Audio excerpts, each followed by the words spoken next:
Olá a todos, sejam bem-vindos a mais um programa Primeira Hora do Agro. Hoje é terça-feira, dia 7 de fevereiro de 2023. Um dia hoje com poucos movimentos, commodities agrícolas aguardando o relatório do ADIO, o relatório de oferta e demanda global que sairá amanhã. A atenção está com relação à revisão dos números da Argentina. Essa semana ontem nós vimos os mapas climáticos lá, mostrando que ainda vai persistir o tempo quente e seco por essa semana. Isso pode continuar atrapalhando o desenvolvimento das lavouras por lá. E hoje eu quero trazer algumas notícias, além das commodities agrícolas, associadas também ao petróleo. Houveram algumas falas ontem de membros da Arábia Saudita, membros da Rússia lá, o Czar do petróleo lá da Rússia, que é o presidente da Rosneft, com relação à dinâmica de preços do petróleo. Isso é interessante para nós darmos uma olhadinha. E eu quero ir para a China também hoje, pegando questões do minério de ferro, pegando questões de fretes internacionais e de cobre, para nós tentarmos ver se realmente há uma retomada econômica agora, se os temores de recessão podem diminuir ou não, como que está a situação por lá. Então eu vou começar mostrando as cotações, vamos dar uma faladinha no café, porque ontem saiu uma matéria do café também, que se ela se concretizar, ela vai ser bem negativa para os preços. Hoje o café ele voltou a subir. Ontem ele estava subindo, e aí ele fez um candlezinho ali, fechou no vermelho, e hoje ele está subindo aqui 0,77% de alta, 177 centavos de dólar por libra-peso. O vencimento setembro para a safra brasileira é praticamente o finalzinho da colheita, então é quando a nossa safra chegou integralmente no mercado, subindo 0,95% a 176 centavos de dólar por libra-peso. Vamos dar uma olhadinha na curva de futuros do café, que é aqueles spreads que nós gostamos de olhar para ver qual que é a fotografia agora da oferta e da demanda da commodity. A gente vê que há um carrego aqui até o meio do ano. Isso daqui é basicamente a safra brasileira entrando no mercado, e esse daqui é a safra brasileira já concluída a colheita. Então a gente tem um backwardation aqui, mas nesse início aqui ainda não. Há praticamente um leve carry, podemos até dizer que a curva está flat, porque nós vemos os 3 primeiros vencimentos a 177 centavos. E depois, claro, acaba ficando um pouquinho longe, mas o mercado já começa a olhar neste momento para um carrego, para um equilíbrio entre a oferta e a demanda. Ontem saiu esta matéria aqui na Reuters, de que eles fizeram uma pesquisa, consultaram alguns traders internacionais com relação à expectativa deles para a safra de café. E eles acreditam que o preço do Arábica cairá 12%, poderá cair 12%, com previsão de superávit global, ou seja, o balanço vai ficar com sobra de café, vai haver formação de estoque global de café. A safra do Brasil, ela foi estimada em 66,7 milhões de sacas, então continua ainda uma expectativa de uma safra recorde aqui no Brasil, mesmo para um ano de bienalidade negativa. A safra do Vietnã, 31 milhões de sacas. Então eles acham que o preço vai cair, ainda poderá cair 12%, ou caiu 12% se nós formos olhar desde agosto do ano passado. Então ainda há uma expectativa de uma super safra aqui no Brasil. Realmente seria próximo de uma safra recorde. E a safra, eles colocam aqui, foi projetada para subir para 67 milhões de sacas, ante uma estimativa média de 61. Ou seja, havia uma expectativa que já era de uma safra muito grande, 61 milhões, e segundo a pesquisa que eles fizeram com 10 traders e analistas no mercado, eles aumentaram essa expectativa em basicamente 6 milhões de sacas, quase 6 milhões de sacas. Então, para nós aqui parece um número muito alto. A estimativa nossa aqui na corretora, na Pire, está em 54 milhões de sacas. E alguns traders que eu conversei aqui no Brasil, eles acham que veio o número de 54 para baixo. Claro que você vai ter tudo que é tipo de opinião no mercado. Você pode ter aquele que acha que vem 67, 68 e você tem aquele que vai dizer que vai vir 45. Tudo depende da qual ponta que ele está, qual é a região que ele está. E normalmente nós pegamos, se eu estou numa região com uma produtividade ruim, com algum problema, eu tenho a tradição, o costume de expandir esse problema para o país todo. Então eu coloco uma safra lá embaixo de 45 milhões. Se por outro lado eu estou numa trader internacional e eu preciso comprar café, eu vou dizer que vai ter uma super safra, 67 milhões aí para que o preço possa cair. Por enquanto, os dados que nós temos são muito preliminares. A colheita vai começar daqui 3 meses, aproximadamente 2 meses e meio, 3 meses, é quando nós começaremos a ter uma visão um pouquinho melhor da safra do Brasil e ela vai se desenrolando até agosto. Mas, particularmente, eu acho o número de 67 milhões de sacas muito alto. Não acredito no número tão alto desta maneira, nem de perto dessa maneira. Eu falei, mas a minha é a opinião. O Vicente, ele fez um crop tour, ele visitou regiões no café junto com a Maia lá da Espilha de Beans, e eles trouxeram uma análise completamente diferente dessa, mas eles foram a campo. Eu não sei se esses traders foram a campo realmente ou estão usando imagens de satélite, DVI, esse tipo de tecnologia. Mas, para mim, parece exagerado. Tanto que os preços, se nós tivéssemos uma produção de 67 milhões de sacas, eu acredito que o preço reagiria para baixo. Acho que a gente voltaria para 150, abaixo de 150 centavos. Porque não teria muita lógica eu ter uma expectativa de uma super safra, uma safra quase que recorde aqui no Brasil, pelo menos a maior dos últimos anos, sendo o maior exportador e o preço se manter nesses patamares que nós estamos vendo ali, acima de 170 centavos de dólar por libra-peso. Então, agora temos que aguardar, vamos acompanhando o mercado, principalmente os spreads de futuros, para ver se realmente o mercado em algum momento compra a ideia de uma safra de 67 milhões de sacas aqui vindo do Brasil. Hoje o trigo que subiu ontem, hoje ele está caindo, né? Aconteceu aquele terremoto, infelizmente, uma tragédia lá na Turquia, um número de mortos muito alto ainda, há muitos desaparecidos, e a Turquia é o maior exportador global de farinha de trigo. Então eles exportam trigo e exportam muita farinha de trigo.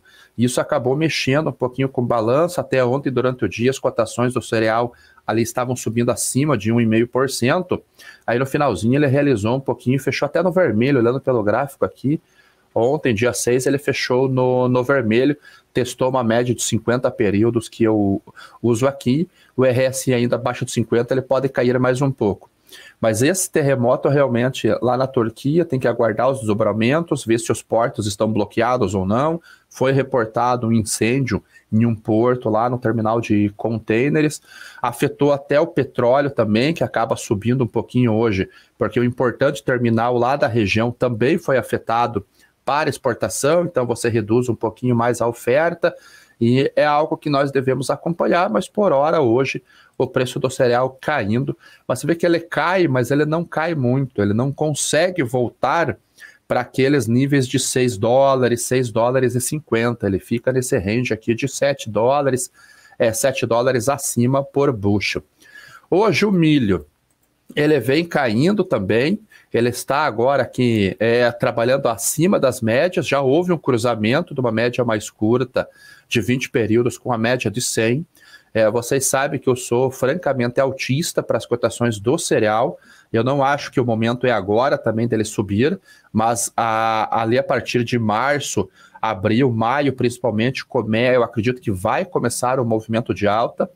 Eu não tenho um alvo específico, mas eu acredito que há uma possibilidade dele voltar para a faixa de 7 dólares e 50, 7 dólares e 20, pelo balanço muito apertado. Começam a ser transferidos demanda que vinha aqui para o Brasil, ela já começa a ser transferida para os Estados Unidos. Ontem houve a divulgação do relatório de inspeções para exportação. e trouxe um número muito bom para o milho. Então, realmente, Japão ontem comprou milho nos Estados Unidos, o México comprou milho nos Estados Unidos ontem, foi reportado pelo USDA, então a demanda começa a se apresentar por lá. Não foi um número excepcional, mas foi 480 mil, veio muito em linha com o que o mercado esperava, até na banda superior da expectativa do mercado. Então, a demanda em algum momento vai começar a ganhar força lá nos Estados Unidos, por não ter oferta em outras regiões, e eu acho que isso pode sustentar os preços por lá. Então, por hora, a gente está ainda na indefinição. Mês de fevereiro é a formação do seguro de renda para o produtor norte-americano, os preços tendem a trabalhar um pouquinho mais sustentados, talvez até um pouquinho mais alto, a depender do relatório que sai amanhã. Amanhã nós temos o ASD no início da tarde, dia 8 de fevereiro, o mercado aguarda se vai haver mais uma redução para o cereal também lá na Argentina, aguarda números do Brasil, que batemos recordes de exportação também. Ontem no programa eu fiz uma análise rápida do cenário do milho aqui do Brasil, eu fiz um corte, então se você não viu, você pode assistir lá no corte, no meu próprio canal, sobre o que eu imagino para o milho. Depois que eu fiz aquele vídeo, a gente foi conversar aqui na empresa, com o Milton e com o Vicente, fazer um bate-papo, e realmente o cenário ele é bem complicado para o primeiro semestre aqui no Brasil, pelo menos para ter entrada na safra de inverno. Então vamos ver quando que os preços vão reagir. Aqui na B3, ontem ele ficou praticamente no 0 a 0, vencimento maio. Mas você vê que ele trabalha nesse range de R$ 88, R$ 89 reais, e ele não sai daqui. Agora, por que o preço não sobe agora se eu tenho uma expectativa de alta? Porque a colheita está acontecendo. A colheita ela vem trazendo oferta no mercado. Então, não tem por que o preço subir neste momento, porque a gente tem o que colher ainda. Daqui a pouquinho termina a colheita, é apurado o estoque de passagem, temos a oferta, temos uma expectativa de consumo, e aí que eu acho que o preço pode reagir. Eu também aqui na B3 sou altista para as cotações do cereal. Indo para a soja, o óleo de soja hoje subindo bastante, 1,43% de alta, voltou para 60 centavos de dólar por libra-peso. Nós vemos que a curva de futuros ela está invertida ainda. Ontem eu mostrei para vocês uma matéria que a Indonésia estava revendo cotas de exportação. Essa matéria foi lançada novamente hoje, mostrando aqui que houve um aumento nessas licenças que serão suspensas lá para a Indonésia. Isso prejudica o balanço de óleos vegetais globalmente, né? Você retira a oferta do mercado e aí você tem esse movimento de preços. E o petróleo também subindo acaba influenciando em óleos vegetais, né? Petróleo subindo 1,9% acaba afetando a cotação do óleo de soja. Farelo de soja realizando um pouquinho, 0,12%, mas nós vemos aqui pelo gráfico que ele trabalha em preços bem elevados ainda. Vimos ontem que houve recorde histórico no ano passado com relação à cotação do farelo. É um balanço muito apertado para o farelo. A Argentina, que é o maior produtor, o maior exportador global do complexo de soja, enfrenta problemas. Há uma expectativa que a Karen Brown, lá da Reuters, anunciou ontem lá no Twitter dela, que a expectativa do mercado é que venha uma redução de mais 3 milhões de toneladas da safra argentina. Mesmo assim, será muito acima do que o adido do USDA falou, muito acima do que Bolsa de Rosário falou. O adido coloca uma produção de soja em 36 milhões de toneladas, a Bolsa de Rosário em 37,7, e o USDA pode vir entre 42,5 e 43 milhões de toneladas. Hoje é 49 milhões e meio. A expectativa inicial hoje é 45 milhões e meio. A expectativa inicial era de 49 milhões e meio. Então já houve uma grande redução. Deve vir mais uma redução agora, mas pelo que nós conhecemos do USDA, essa redução pode não ser tão forte como espera-se e tenha que vir mais ajustes à frente. O grão, o adido é alguém que trabalha, Michael, dentro de uma câmara, por exemplo, de uma embaixada. Então, há o embaixador e há alguns adidos que são como se fossem gerentes ou diretores dentro da embaixada. É alguém que representa o país, mas não tem o cargo de embaixador. E a soja subindo 0,49%, o óleo está puxando a soja muito aqui na Bolsa de Chicago, influenciando muito nas cotações da Bolsa, né? 15 dólares e 28, ontem fechou em queda, e quando nós olhamos o gráfico, nós vemos ainda claramente uma tendência gráfica de alta aqui, trabalhando em cima de todas as médias móveis, há uma LTA, uma linha de tendência de alta aqui bem claro, um canal de alta bem claro aqui, o RSI apontando para cima, acima de 50 pontos, então há uma tendência de alta. O que eu quero mostrar para vocês, lembram que eu comentava há um tempo atrás que a colheita do Brasil atrasada levaria demanda lá para os Estados Unidos? Em algum momento nós conseguiríamos sentir isso? Pois bem, ontem saiu o relatório de inspeções de exportação lá nos Estados Unidos também. Eu já mostrei o do milho para vocês e eu vou mostrar o da soja. Esse é o gráfico sazonal das inspeções para exportação, que é divulgado toda segunda-feira, agora a 1h da tarde, porque eles não estão no horário de verão e nós também não temos o horário de verão. E olha como que estão as inspeções ou os embarques de exportação lá nos Estados Unidos. O que deveria estar baixo agora está muito alto, acima de 2021, que foi o período que houve um recorde de importação de soja, principalmente pela China. Foi aquele período veio num pós-lockdown global de 2020, devido ao Covid. A China comprava qualquer coisa que existisse no mundo que fosse possível comer em 2021, com temores de um novo lockdown, uma nova onda de Covid muito forte. E nesse período de 2021, ela começou a comprar e embarcar muita soja em todos os portos muito rapidamente. E aí, ano passado, normalizou. E agora nós estamos com uma diferença muito grande em relação aos outros anos, devido a problemas aqui no Brasil. 2021 também foi quando houve aquelas chuvas, aquele excesso de chuvas no início do ano aqui no Brasil, atrasou o nosso programa de exportação, não houve a possibilidade de colher durante o mês de janeiro, início de fevereiro, muitos talhões acabaram ficando para trás, acabaram sendo perdidos, porque a umidade começou até a fazer que o grão começasse a brotar no campo. Então nós estamos com um cenário de embarques nos Estados Unidos muito grande. Vamos dar uma olhadinha no USDA Sales Export, porque é o site direto do USDA onde nós conseguimos monitorar o volume ou o fluxo, o ritmo das exportações norte-americanas. E as exportações, vocês sabem que é um dos fundamentos mais importantes na hora de se analisar.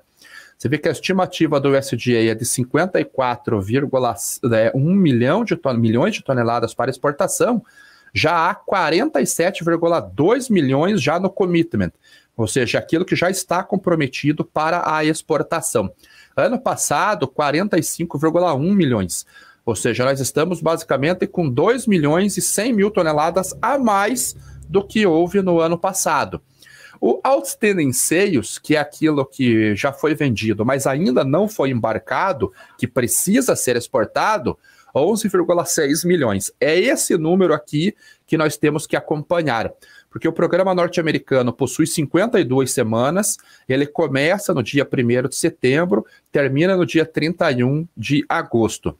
Então você vai dividir esse programa de exportação pela quantidade de semanas e vai saber quanto que precisa embarcar por semana para realizar integralmente o programa. Como ele vai acontecendo embarques desta ordem aqui, de 1,9 milhão de toneladas por semana, o número que é necessário embarcar semanalmente vai sendo reduzido. Agora devem faltar aí 42 semanas aproximadamente para finalizar o programa, e há 11,6 milhões de toneladas que precisam ser embarcadas, que já foram vendidas, e mais aqui 6 milhões de toneladas que precisam ser comercializadas. E eu tenho fevereiro, março, abril, maio, junho, julho e agosto. Ou seja, eu tenho 7 meses para realizar a venda de 6 milhões de toneladas e embarcar ali um pouco mais de 19 milhões de toneladas. Então, é um programa que está muito mais forte do que ano passado. Dependendo qual que será o ritmo da colheita aqui no Brasil, felizmente esta semana está num ritmo bom, muitos clientes nossos estão relatando que aceleraram os trabalhos lá no Mato Grosso, uma boa janela esta semana, mas esse atraso no programa pode complicar. Outro problema aqui no Brasil com relação à soja é os armazéns lotados, né? Já não há mais logística para entrega em fevereiro. Então a gente já começa a olhar para março. E se a gente dormir no ponto, daqui a pouco março também já toma toda a logística, a gente já tem que olhar para abril.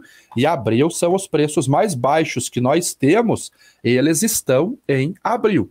Deixa eu mostrar essa planilha, que é aquela que nós usamos aqui. Eu vou colocar um frete de 420, que é a região lá do Mato Grosso, olha como que estão os preços nas condições de hoje. R$ 152 é os indicativos agora, 152,65 seria o justo teórico, 152,30 são os indicativos. Depois nós temos uma alta. Agora agosto fica ruim em relação a julho e em relação a setembro. Esse seria o pior mês para vender, para entrega hoje. Lembrando que a linha azul é com o custo de carrego, a linha verde é o preço nominal com as condições de mercado hoje. Então, para uma venda a termo, para valer a pena você entregar, tem que ter, o teu indicativo tem que estar acima desta linha azul. E é uma queda de preços. Até o prêmio, que eu quero mostrar para vocês, hoje nós estamos com um prêmio de 22 para entrega em março. 22. Lá no Relatórios Agro, quando nós começamos a nossa plataforma, deixa eu trazer aqui para vocês, nós tínhamos esse prêmio para março a 63. E agora nós estamos com 22. Qual que é o impacto que nós temos nisso? Deixa eu trazer a planilha de formação de preço, que é aquela planilha que eu sei que vocês gostam. Aqui, ó.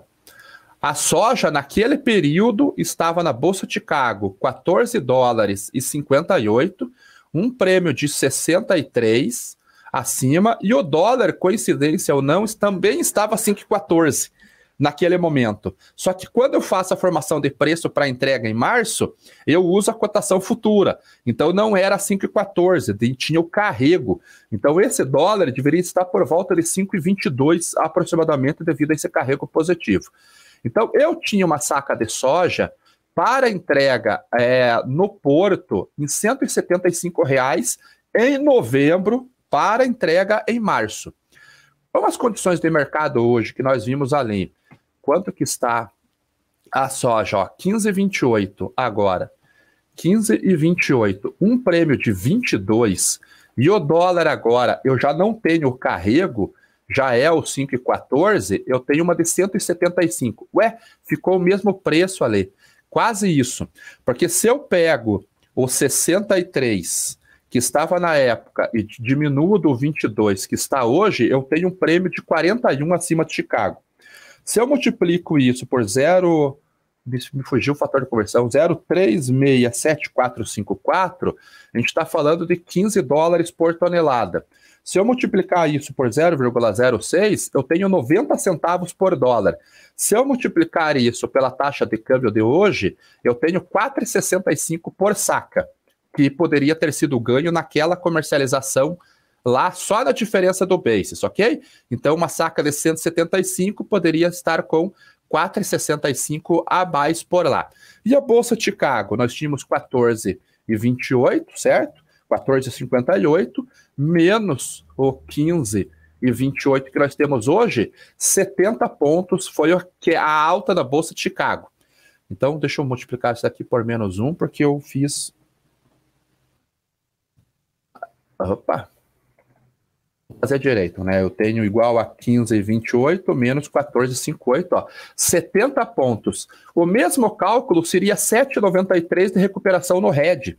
Então, esse daqui, mais o R$4 que recuperou, dá R$11 por saca. Qual que seria o valor final da saca se o gerenciamento de risco tivesse sido feito adequado? 187. Essa é a beleza da gestão de risco de preços que nós fazemos aqui na consultoria. Então, soja subindo. Agora, deixa eu mostrar um dado que vem lá da China, que eu acho importante nós olharmos com relação ao crescimento. Hoje, o minério de ferro lá, ele está caindo. Ele vai mostrar aqui na Bolsa de Dalian, caindo um pouquinho, isso passa a ser negativo para a Vale, né? Sempre que o minério de ferro cai lá na China, ele passa a ser negativo para a Vale, e os estoques, deixa eu trazer esta tela aqui, os estoques na China, eles estão crescendo e há uma demanda um pouquinho mais fraca. Isso tem pressionado as cotações do minério de ferro e, consequentemente, vai afetar as cotações da Vale aqui no Brasil. Então é algo que eu acho que deve ser realmente acompanhado para que não fique aquela alta, e nós achamos que a China já está retomando, porque a China ela só retoma se o Ocidente retomar, porque são os grandes compradores de produtos chineses. A plataforma é pesada, demorando um pouquinho para abrir. Mas os estoques, eles estão em 136 milhões e meio. Então a gente vê que os estoques estão subindo. A linha laranja é as cotações da Bolsa de Dalian. Então nós vemos que os estoques, eles estão voltando a subir. Então eles estão em 136 milhões de toneladas, foi o último relatório de ontem. A mínima dele foi no meio do ano passado, mas você veja que ele tem essa parte que ele sobe, isso aqui é sazonal. Começo de fevereiro, normalmente é alta nos estoques norte-americanos, nos estoques chineses, lá nos portos. Mas quando eu olho o fluxo, será que é esse o fluxo que eu quero mostrar? Não, Freight Port Analysis. A gente vê que houve uma redução realmente nos embarques, é esse mesmo, uma redução dos embarques em janeiro. Então os estoques que chegaram lá na China foram de embarques de dezembro, e janeiro ele já voltou a cair, e quando nós olhamos aqui, ele está no mesmo nível do comecinho do ano passado. Agora, fevereiro, ele já começou a ter o embarque. E esse daqui são as tarifas de fretes, que é um indicador muito importante que eu gosto de seguir. Então, eu olharia com mais atenção a essa retomada chinesa, porque se eu tenho um fluxo diminuindo, eu tenho tarifas de fretes diminuindo, você vê que a origem de Tubarão para Qingdao aqui já está em 15 dólares, 13 dólares por tonelada. É realmente muito baixo. Para a Europa, 6 dólares o frete. Então, eu tomaria cuidado com isso.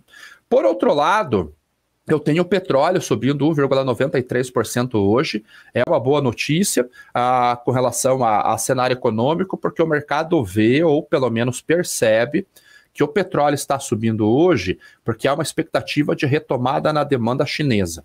Então, ontem ele já subiu bastante, hoje ele já subiu também. A princípio, parece que ele testou esse fundo aqui realmente na faixa de 70 e alguma coisinha, 72, e voltou a subir. E hoje estendendo essa alta. Mas vocês sabem que eu sempre comento aqui que olhar só o derivativo, nós não temos uma visão muito real do mercado, porque no mercado físico, o preço da commodity não é o preço do derivativo, é o preço do derivativo mais um prêmio de exportação. E ontem nós tivemos o anúncio que a Arábia Saudita vai aumentar os preços do petróleo para a Ásia. Lembro que na semana passada eu mostrei para vocês uma notícia de que a Arábia Saudita havia reduzido esses preços. Pois bem, eles voltaram a anunciar uma semana depois um aumento de preços. Então nós pegamos o Arabe Extra Light, que é o mais leve que tem, o mais consumido lá. Ele vai sair de 1,80 para 2 dólares acima da referência. Subiu 20 centavos. Então, agora a Arábia Saudita também já começa, a princípio, ver espaço para um aumento nos preços do petróleo. E um dado muito importante, que é o que pode acabar mudando um pouco a dinâmica, é esta daqui, ó, que o Igor Sechin, que é o CEO da Rosneft, ele é considerado o Cesar do petróleo. Ontem ele fez uma declaração de que a Europa não define mais os preços do petróleo russo. Ou seja, ele sai do preço de referência do Brent, que é o petróleo negociado no Oil Field Brent, lá em cima, perto da Escócia. Ele até esse campo de petróleo chamado Brent, que é operado pela Shell, ele pertence para a Escócia, a sua região, e há uma plataforma, uma praça de negociação chamada Forties lá. E essa praça é que determinava os preços na Europa. Então, o Brent tinha uma oscilação de prêmio, de diferencial, baseado nessa cotação. E o Sechin aqui disse que não vai ser mais assim. Agora, eles irão determinar os diferenciais dele com base no mercado asiático. Então, a partir de agora, perde-se a referência do petróleo via Europa e passa a ter a referência via petróleo na Ásia. Até as operações, vocês lembram que eu comentava com vocês também que veio um embargo russo para compra de derivados de petróleo, que começou a valer no domingo. Eu quero ver se eu acho a matéria aqui. Só que a compra de petróleo russo, a venda de petróleo russo para a Europa nesse período foi ridícula, foi menos de 300 mil toneladas, ou seja, não vai fazer diferença nenhuma para a Rússia essa proibição, porque ela está destinando esse petróleo para a Ásia e os derivados também.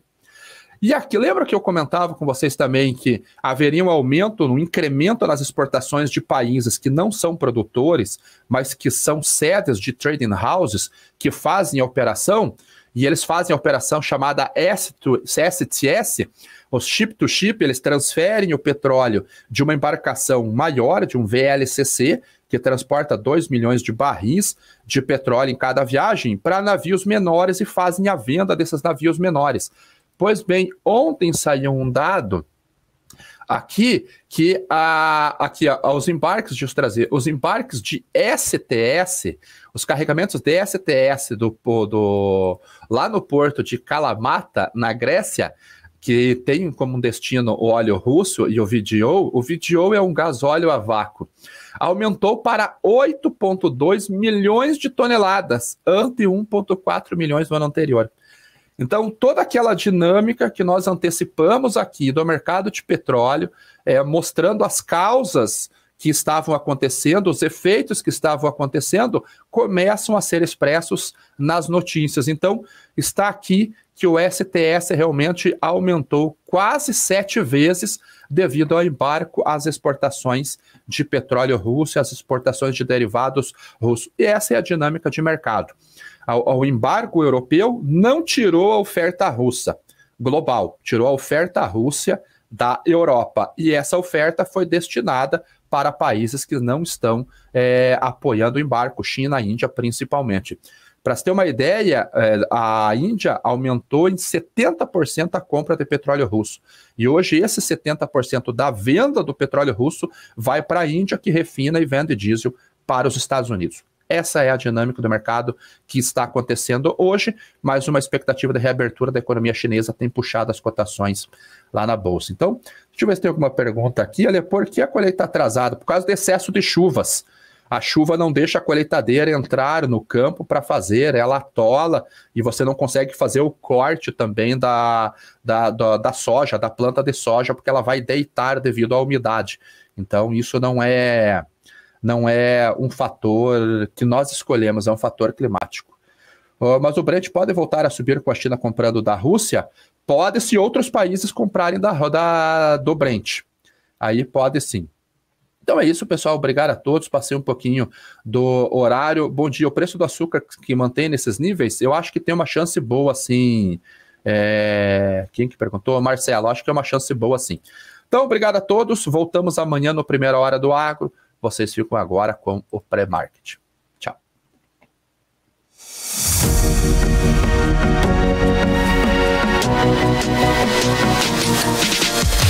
PMC News.